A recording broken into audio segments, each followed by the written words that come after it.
둔산동 동화쌤입니다. 이제 중3 학생 국어. 출판사는 뭐예요? 천재? 천재박이네, 천재박. 천재박. 기말범이 이제 학생이 줄친 걸 중심으로 해가지고 흐름으로 설명을 합니다. 근데 글은 또박또박 쓰죠. 자, 첫 번째. 이제 신조어 새롭게 만드는 말인데, 신조어가 이런 게 있다. 새롭게 만든 말. 근데 무분별하게 막 사용하지 말자. 막 쓰지 말자. 막 쓰지 말자라고 했으니까 주장이죠. 그래서 주장하는 글이에요. 신조어만 설명하면 설명문인데 이거를 막 쓰지 말자 하고 주장하는 거예요. 그러면 막 쓰게 되면 이런 점 때문에 안 된다라는 설명들이 나오겠죠.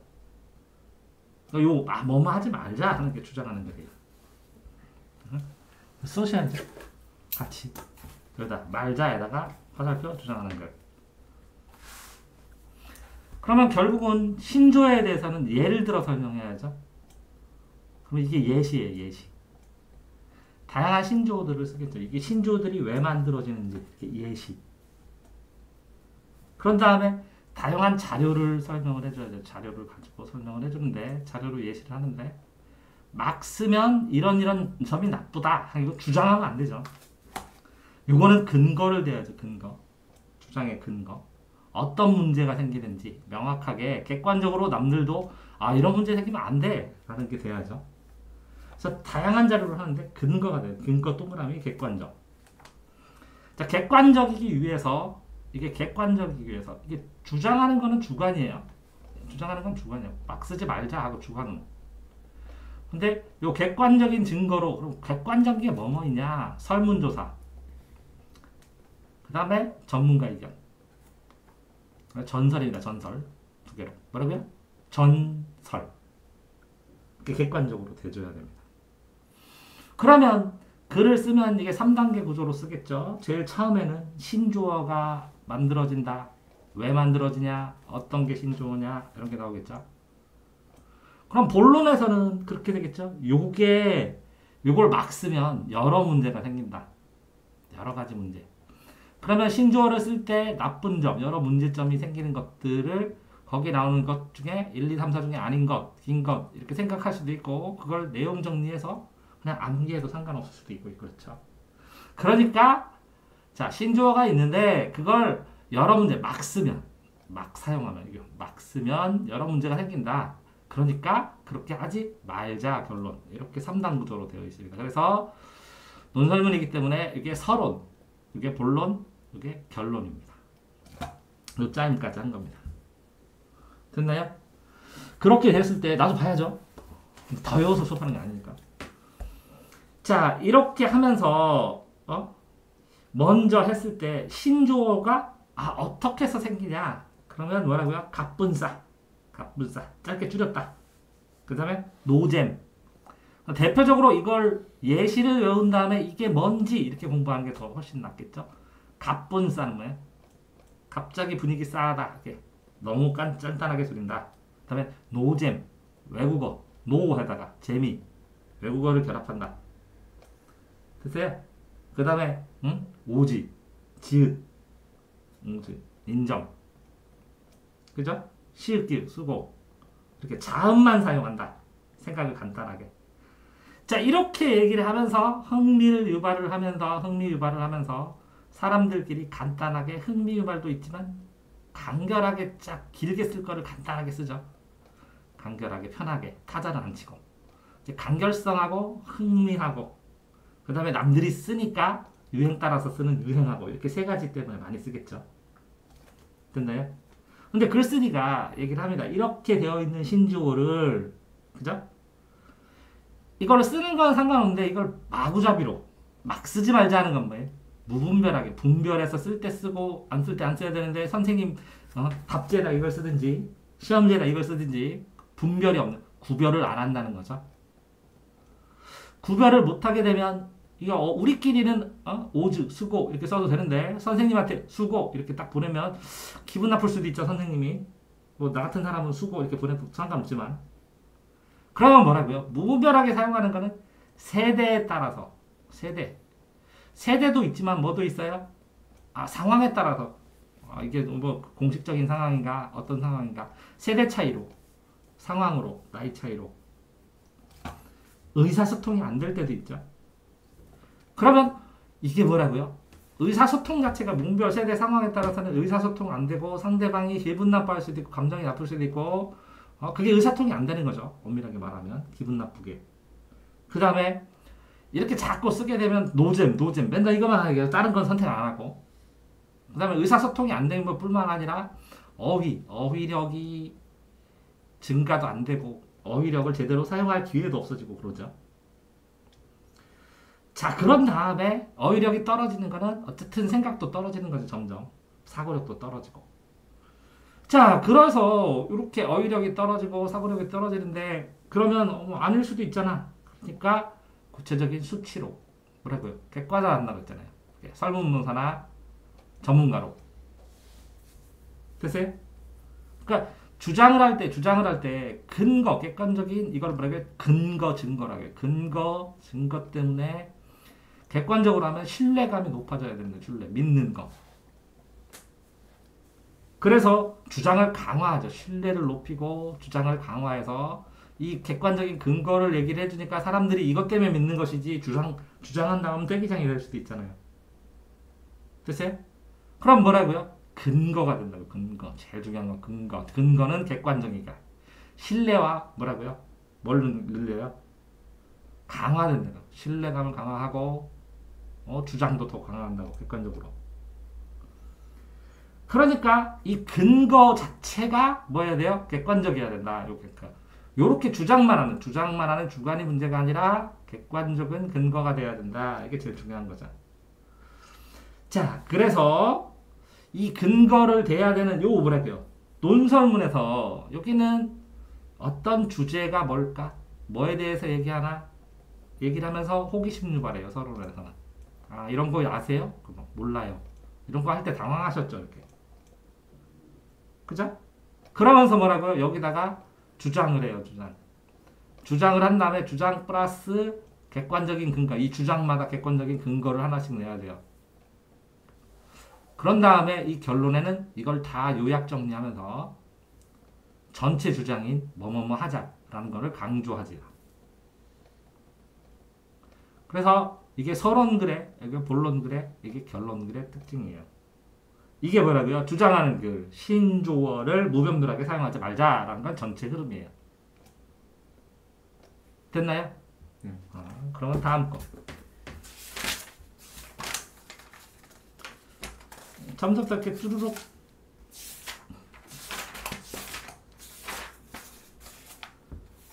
그 다음에 어떤 거, 여기도 있는데. 이거, 입정문. 자, 다음에, 요거는 뭐라고요? 논설문이에요, 논설문. 주장하는 거니까, 논설문. 논리적으로 설득하니까 서론, 본론, 결론이 있는 거예요.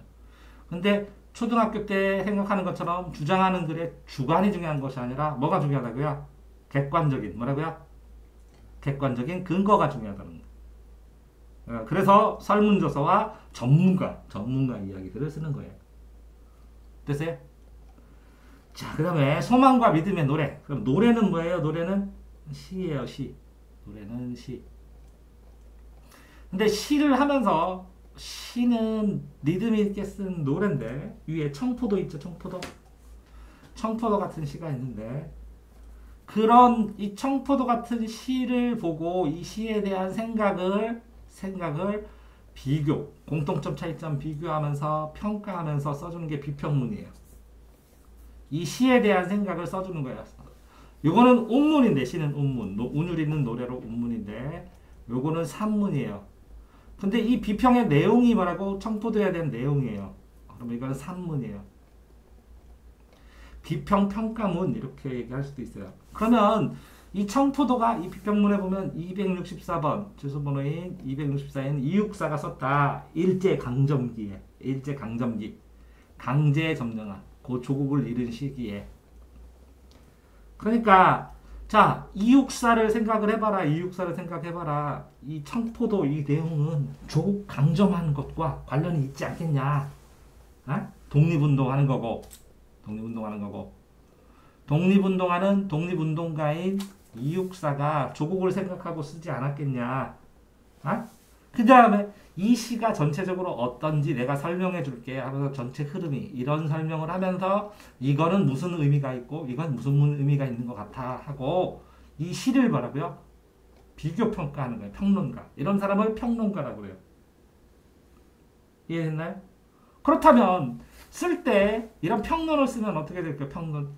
처음에 이육사의 청포도가 굉장히 좋은 시입니다. 그죠? 그런 다음에 자 생각해보세요. 이거는 이육사가 썼는데 이육사가 이런 삶을 살았으니까 이런 내용이 나오겠죠. 이거는 작가 비평이라고 해요. 작가 비평. 작가 표현론이라고 그래요. 뭐라고요? 표현. 작가가 이렇게 표현했어요. 작가가 독립운동가이기 때문에 작가가 이렇게. 또 시상의 흐름을 얘기해요. 시상의 흐름. 시의 상황의 흐름. 요거는 시의 상태 상황. 이거는 내재적 비평이라고 해요. 내재적 절대적. 시의 내용을 설명을 해주고 다시 이렇게 시의 내용과 이런 작가가 이런 내용을 썼습니다. 근데 결론에 보면 이 사람은 뭐라고요? 투쟁의 삶을 살았습니다. 투쟁의 삶을 살았으면서 일제 강점기에 살았습니다. 그럼 뭐 시대 사평. 이게 시대 비평이라고 해요. 이거는 시대 반영론이라고 해요. 되세요? 그러니까 이 작가를 중심으로 해서 이 작가가 이런 표현을 한 거는 이런 시대 때문에, 이런 시대적인 특징 때문에 그래. 이해되세요? 어? 그러니까 시를 소개하는 서론, 여기는 본, 작가가 표현했다 이런 내용으로 그러면 시대를 반영해서 이런 때문에 이렇게 설명한다. 이렇게 나오는 거예요. 되세요? 그러면 이 시를 설명하니까 보자. 그러면 현대시야 일제시대 강점기 후에 썼으니까 그죠? 그런데 여기 뭐라고 나왔어요? 자, 청포도를 따서 먹을 수 있는 평화로운 시대가 왔으면 좋겠다. 이렇게 평화로운 시대. 그런데 이 평화로운 시대를 상징하는 것들, 현상의 특징, 이 평화로운 시대를 뭘 상징하냐? 청포도다, 청포도. 풍요로운 상징, 결실의 계절 이렇게. 상징적 소재로 풍요로운 거를 얘기해 주는 거야. 청포도, 하늘, 푸른 바다, 청포도 다 푸른색이죠. 흰색, 하얀 모수기. 그죠? 그러면 이 푸른색만 하는 게 아니라 푸른색 플러스 흰색. 이걸 뭐라 그래? 색채 대비라고 그래, 대비. 차이점은 아니죠. 원래 색깔의 차이 나니까. 공통점도 아니죠. 뭐 색채가 공통점하고 차이점이 있어요. 그런 건 아니니까. 근데 색채 대비라고. 푸른색 옆에 흰색 수건이 있으면 푸른색이 더 풀어 보이고 잘 보이는 거야. 더 깨끗한 느낌이 나고. 그래서 푸른색 계열은 청포도, 하늘, 푸른 바다, 청포도. 흰색 계열은 흰색, 은색도 흰색, 하얀 모시 수건, 다 흰색. 이게 두 개를 이렇게 대비시켜갖고 둘이 다 또렷한 이미지로 보이게 만드는 거예요. 됐나요? 근데 이렇게 평화롭고 평화를 상징하고 잘 살아서 풍성하게 뭔가 수확할 수 있는 게 뭐라고요? 청포도 주렁주렁 많이 열린 거야. 근데 이 풍성한 건 누구 때문에야? 고달품, 이거 투쟁했던 고달품 몸을 입은 독립운동하느라고 고달품 몸을 한 사람들 덕분이야. 이 사람들이 와서 이 풍성한 걸 그럼 뭐 하고 싶어? 나는 대접하고 싶어. 손님으로 따게 하고 싶어. 이해돼요? 그러면 이 사람한테 풍성하게 대접하면 흰 수건에다가 은장반에다가 이렇게 깔끔하게 닦고 깨끗한 쟁반에다가 수건 하얀 거 주면서 닦으면서 맛있게 드십시오. 이렇게 얘기 안 할 거야? 그렇게 하는 거지. 정성스럽게 손님을 맞는 거지. 이해되세요? 그렇게 써있는 내용을 얘기를 하는 거예요. 근데 그러면 이옥사는 어떤 사람이었냐? 저기 보세요. 안동군이라는 군이야. 경상도 안동군 출신으로 이 사람이 뭐라고요? 오랫동안 후손들이 거기서 살았죠. 그러니까 안동은 뭐냐? 선비의 고장이야. 안동. 뭐라고요? 응? 안동? 유학하고 선비들, 투쟁 잘하고, 바른말 잘하고, 그런 선비들의 고장에서 살았어. 그러니까 이 사람은 뭐라고? 선비 정신으로 이게 바른 것이다, 이게 곧다 라는 걸 일찍부터 배우고 살았어. 그 선비 정신으로 나라가 위기되면 어떻게 돼? 의병이 되지. 네? 의병처럼 되는 거니까 독립운동가처럼 되는 거지. 그런 저항 정신을 가지고 선비 정신이 성장해서 뭐라고? 나아가서 맞서 싸웠다는 거야. 됐어요? 네? 자, 그러니까 여기서 이렇게 당연히 이 작가를 중심으로 이 내용을 보면서 이 내용을 설명해 줬을 때 그걸 다시 한번 딱 보면 이 청포도는 뭐라고요? 뭐 청포도 그 당시는 귀하겠죠. 포도. 이해되세요? 그럼 잘 사는 뭐 우리나라 포도 같기보다는 외국 포도 같으니까 뭐 잘 사는 부자 나라의 이상적인 포도, 맛있는 포도 이런 걸 얘기하겠죠. 그러면 이게 잘 열려. 그러면 어떻게 보면 이상이고 희망이고 전설이죠. 여기 보면 이상이고 희망이고 전설이죠. 네. 그런 세상이 전설이 열리면 뭐라고? 평화로운 땅이 되는 거죠. 거기에 뭐라고요? 그런 소망의 평화로운 땅에 그게 뭐였으면 좋겠다고? 우리나라 땅이었으면 좋겠죠. 그러면 지치고 고달픈 손님들이 뭐예요? 우리나라 땅을 독립하고 만드느라고 해외로 떠들고 뭐 하고 열심히 일하고 한 사람들 아니요? 그 사람들이 손님이 오면 잔치를 해줘야 될 거 아니요?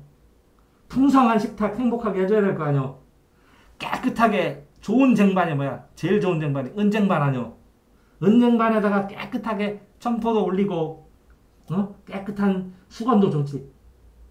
흰 수건도 준비해서 건네면서 마음껏 편안하게 드십시오. 그럴 거 아니에요. 그런 내용의 흐름으로 딱 되어 있다고. 됐나요? 네? 자, 다음은 자, 그렇게 해석한 상황에서 여기에서 뒤에 보면 자, 글쓴이의 해석은 뭐라고요? 독립을 소망한다는 거죠. 네, 독립운동가. 일제강점기 때문에. 그러면 일제강점기 하면 시대 배평이고 독립운동가 개인이니까 이거는 작가 비평이고. 이해되세요? 선비교육해서 독립지사가 됐다라는 거는 뭐라고요? 독립지사가 됐다. 이건 작가 표현. 그래서 독립지사의 마음으로 이 시를 썼다라는 거죠. 뜻이에요? 청포도는 뭐라고? 손님 뭐야? 해방된 조국에 올 수 있는 열심히 일한 사람들. 그러면 이 청포도는 뭐를 위해서 쓴 거야? 독립을 바라면서, 독립한 나라에서 결실을 맺기를 바라면서 쓴 거 아니야? 애국지사의 마음으로. 됐어요? 그러면 누구를 기다리는 거야? 이렇게 독립된 나라에서, 풍성한 나라에서 대접할 수 있는 온갖 수고로운 사람들. 이 사람들도 누구야? 독립군일 수도 있다는 거잖아. 에? 이런 사람들을 대접할 수 있는 상황이 그립다는 거잖아. 청포도가 열리는 이 평화로운 상황이 그립다는 거잖아. 됐어요? 화자는 그러니까 뭐라고요? 화자는 여기에서도 보면 화자의 상황, 술, 길, 요거는 또 다른 시네? 청포도 아니고 시, 새로운 길. 자, 여기에는 이것처럼 비평문을 쓰는데 자, 여기에다가 새로운 길 됐어. 새롭게 된대. 그러면 그 전에 길이 있는데 새로운 길이 생긴다는 거지. 시내를 건너 숲으로 고개를 넘어가고 있음. 길 위에 뭐가 있어? 민들레도 있고 까치도 있고 아가씨도 있고 바람도 있고 길 위에서 만날 수 있는 것들. 그지? 근데 이 길에서 새로운 길이니까 새로운 뭐를? 꿈의 길이지. 꿈을 향해 가는 길. 이게 꿈이 있는 거지. 꿈을 향해 나아가면서 그 주변을 살펴서 본 것들이지. 됐어요? 여기까지 됐어요? 자, 이거 보면 독자는 배경 지식으로 뭐라고? 작가가 어떻는지, 시대가 어떻는지 해석할 수 있지. 그 다음에 자, 이거를 보면서 나는 청포도에서 이런 생각을 해. 청포도 하면 이렇게, 응? 청포도 중에 비싼 것 같아. 뭐, 경험으로, 개인의 경험으로 해석할 수도 있지. 됐어요? 자, 그러면서 개인의 경험으로 해석하면서 이 시를 해석할 때 독자마다 나는 이건 이렇다고 생각해. 이걸 내가 더 감명받았어. 이건 뭐 하는 거야. 뭐라고? 자기의 경험과 자기의 가치관으로 독자마다 나는 여기서 언젠간으로 대접하는 게 대단한 것 같아. 이렇게. 나는 이 흰 모시 수건까지 딱 접어가지고 딱 주는 정성이 대단한 것 같아. 이렇게 자기의 경험으로 얘기를 하면서 이렇게 손님을 할 때는 이런 마음이면 제일 정성 들은 것 같아. 이렇게 얘기할 수 있는 거지. 이 시를 하면서 뭐가 넓어져? 배경 지식도 넓어지는 거야. 왜 작가에 대한 배경, 내용에 대한 흐름, 이해 이런 게 잘 되니까 결국은 개인마다 이 완전히 이해한 바탕 위에서 자기 경험을 딱 적용을 시킬 수 있는 거지. 이런 상황에 나는 이렇다고 생각해. 이렇게 완전히 이해했으니까. 그래서 깨달을 수가 있는 거야. 자, 그러니까 비평문은 뭐라고? 감상하고 이거에 대한 배경도 밝히고 해석도 하고 정확하게 작품을 이해하고 근거도 말하고 작품 해석의 바탕이 평가도 하고. 자, 그러니까 뭐라고요?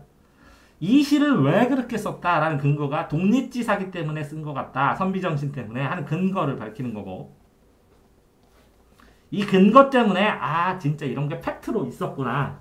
이해됐어요? 이런 팩트의 근거를 보고 사람들이 이걸 근거로 하니까 이 시가 이런 느낌이 드는 게 맞겠구나. 이렇게 평가하는 게 맞겠구나. 라고 생각을 하면서 해석을 하는 거예요. 네. 자, 이걸 다시 한번 정리하면 요거는 내적 접근이라는 거예요. 내재적. 나머지는 바깥은 외적이에요. 외적의 1번이 작가 표현이에요. 작가가 작가 중심으로 작가가 어떤 사람이기 때문에 이렇게 표현했어. 글을. 이건 뭐라고요? 독립투사. 여기는 뭐라고요? 일제강점기. 시대 반영이라고 해요. 시대. 뭐라고요? 그 시대 일제강점기를 반영해서 이 시대는 누구든 이런 걸 원했어. 한국 사람이 이렇게. 그 다음에 이거는 독자 효용이라고 그래요. 독자. 개인적으로 요거. 개인적인 경험에 의해서 나는 이런 효과를 봤어. 이런 깨달음을 얻었어. 그럼 이거를 독자 효용이라고 해요. 요거는 뭐라고요? 이 시의 흐름. 내용의 흐름이에요. 내용의 흐름. 그러니까 뭐뭐 공부를 하냐면 이렇게 작가가 독립군이니까 시대가 일제강점기니까 내용은 전체적으로 이런 흐름이고 그거를 나는 독자는 이런 걸 깨달았어. 이렇게 비평을 할 때는 독자 효용까지는 안 쓰고 이거 1, 2, 3을 쓰는 거야. 1, 2, 3. 그럼 그 비평을 보고 사람들이 4번을 더 깊게 느끼기 위해서 이 비평문을 쓰는 거예요. 이해됐나요, 전체? 다음 거.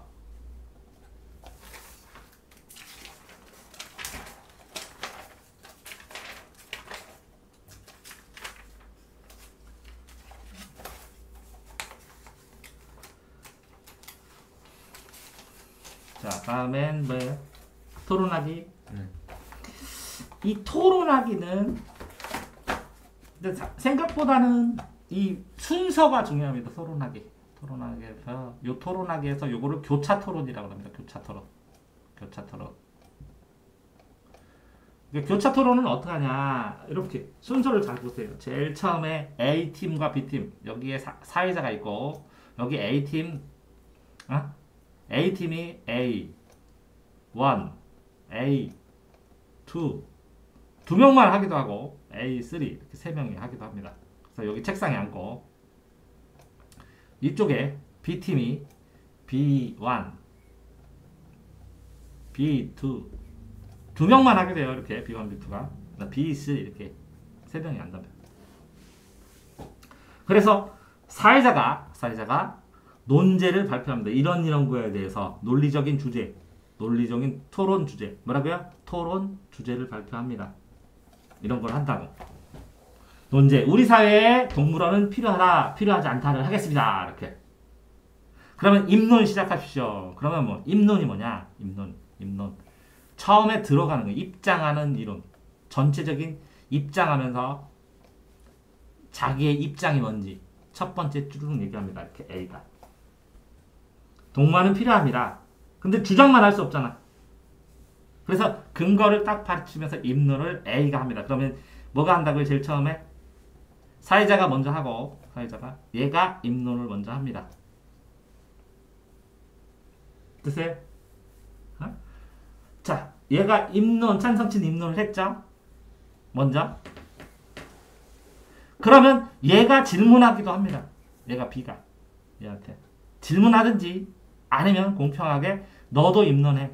입론을 서로 합니다. 여기서는 뭐라고요? 찬성 입론하고 반대 입론하고 공평하게 한꺼번에 했습니다. 그죠? 자, 찬성 입론하고 잘 보세요. 반대가 입론했죠? 그러면 얘가 말한 김에 아니면 B가 얘한테 이 입론한 거 궁금한 걸 질문합니다. 이건 이렇지 않습니까? 이건 이렇지 않습니까? 이렇게. 그러면 얘도 얘한테 입론한 거 질문합니다. 이해돼요? 그러면 질문해버리면 얘가 또 어떻게 한다고요? 이렇게 질문하죠. 응? 그러면 얘가 반박합니다. 답변하면서. 그러면 얘가 얘한테 질문했죠. 그러면 여기서 얘가 또 반박합니다. 됐어요? 그런 다음에 그럼 1라운드가 끝났어요. A는 뭐라고? 자기 입장 발표하고 반박됐죠. 질문하는 거. 네. 설명한 거. B도 자기 입장 발표하고 반박됐죠. 근데 얘네들이 그럼 왜 질문했냐면 나는 이렇게 생각한다. 반대로 생각한다. 얘네들이 반박하는 발표를 해요. 입론 다음에. 반박하는 발표를 한다고. 네. 그러면 어떻게 하냐면 얘가 물어보든지 얘가 또 이거 질문을 해봐. 얘가 답변을 하든지 아니면 얘가 물어봅니다. 요 A가 A1이 묻든 A3가 물어봅니다. 이렇게 물어보든지 이렇게 물어봐요. 네. 그럼 얘가 반박 답변을 해요. 얘도 반박했죠. 그죠? 그러면 요 A나 B가 얘한테 또 질문합니다. 그럼 또 답변하고. 그러면 반박 다 들어서 얘는 최종 발표를 합니다. 근데 이 A가 또 하기도 해요. 최종 우리 결론은 이거다. 우리 대화를 통해서 해봤지만. 그러면 얘도 최종 발표를 합니다. 그러면 끝나는 거예요. 그러니까 이 순서가 되게 중요해요. 자, 그러니까 입론을 하게 되면 그 다음에 입론을 하면 뭘 받아요? 질문을 받는다고. 이 질문을 뭐라고요? 반론이라고 그래. 반대론. 입론에 대한 반론으로 질문을 받아. 항상. A측이든 B측이든 A측도 입론하고 B측도 입론하면 반론을 질문을 받아. 질문 받으면 이거 그 다음에 어떻게 해야 돼? 이 질문을 답변해야 돼. 네. 자, 답변을 해준데 이 답변을 발표한 애가 얘니까 입론한 애가 이렇게 답변을 합니다. 이건 상대방이 하는 거고. 됐어요? 그러면 요 질문한 애 여기서 질문했죠? 이쪽에서 이렇게 질문하겠죠? 이렇게 질문하면 답변은 반론으로 이렇게 하겠죠? 응? 그러면 여기서 또 반론을 합니다. 반박. 네. 뭐라고요? 반박을 합니다. 아니다. 네가 답변을 했지만 이거 답변할 거 아니에요. 답변. 그죠? 어? 그럼 반박을 합니다. 자, 왔다 갔다 해야 되니까 다시.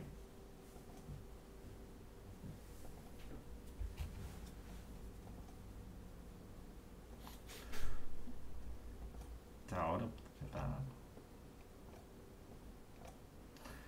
자, 여러 가지 방법이 있지만 여기에 A가 뭐였어요? 입론했죠. 네. 그 다음에 두 번째 뭐 시켰어요? B도 입론했죠. 공평하게 입장 발표하고 시작합시다. 그런 거죠. 네. 그런 다음에 뭐라고 했어요? B가 뭐 했어요? A한테 뭐 했어요 여기? 반대측 반론한 거죠. 네. 여기 반론을 하면 그러면 뭐예요? 얘네들이 뭐예요? 요 반론을 답변하죠. 네. 답변하는 것도 반론이죠. 네. 찬성전 답변. 됐어요? 그럼 A는 끝났죠? 이거 펴보세요. 이거 A 입론하고 B 입론 했죠. 네. 그 다음 뭐랬어요? A 측 반론했죠. 반론. 반대 측 반론. 그러니까 찬성 측이 뭐 했어요? 답변하면서 반론했죠. 됐어요? 그 다음에 뭐라고요? 얘네들이 반박하는 거예요. 너 이렇게 질문한 거 이거 반론한 거 이거 답변하면서 반박하는 거예요. 반박하면 요 얘들은 뭐예요? 반박하니까 이거 질문하는 거랑 똑같죠? 어? 반박의 질문이에요. 한 명씩 번갈아가면서 이렇게 두 개 했는데 얘 하면 얘 하고 반박하죠? 그러면 얘가 뭐예요 또? 여기 반박하면 여기에 이게 찬성이잖아. 네. 이거 반대고. 네. A하고 B 입론을 한 다음에 얘가 반론으로 얘한테 질문해. 네. 그럼 얘가 답변해. 네. 답변한 다음에 반박을 하면서 질문을 해. 네. 반박 질문 또 해. 그럼 얘도 뭐 해야 돼? B도 답변해야죠. 네. 어? 반대측. 네. 맞죠? 네. 얘도 답변해야 돼 반박으로. 네. 그러면 얘 몇 번 했어? 2번 했지. 하나, 둘, 세 번 했잖아. 얘도 몇 번 했어? 하나, 둘, 세 번 했지. 네. 그런 다음에 이거를 또 질문하고 반박하고. 여기 어디서부터야? 요만큼. 요만큼을 다시 한번 해도 되고 그냥 끝내서 최종 결론. 찬성 최종. 한 번씩만 질문하고 최종. 네. 얘도 최종. 얘가 했으니까 그 다음에 얘 최종. 이렇게 해서 끝내는 경우도 있다고. 됐어요? 네. 그러니까 내가 말하는 건 뭐냐면 A라는 애가 발표를 하게 되면 이거 발표하는 얘한테 이걸 물어봐. 이게 뭐냐고. 내용이 뭐냐고. 그러면 얘가 답변을 해줘. 네. 답변을 해줘. 답변하면서 답변을 해줘. 그치? 오케이? 답변을 해줘. 네. 그러면 얘는 그 답변을 듣고 그거 잘못됐지 않냐고 얘한테 또 질문을 해. 그러면 얘는 이거 잘못됐지 않다고 반박을 해. 그래서 왔다 갔다 하는 게 교차 토론이라고. 됐어요? 결국은 뭐라고? 찬성 입장이 그 내용이 뭔지만 정리만 하면 돼. 그 찬성은 다 뭘로 써요? 동그라미로 치면 돼. 찬성 내용에다가. 동물은 필요하다는 동그라미만 치고 반대는 무조건 세모 치면 돼. 반대 내용에다가 이래서 안 된다. 가두어 세모 이렇게. 네. 동그라미 세모만 하고 뭐는 알아야 돼. 발표는 순서는 알아야 된다고. 네. 됐어요? 또 다음 거 뭐지? 다음 뭐 몇 가지? 네.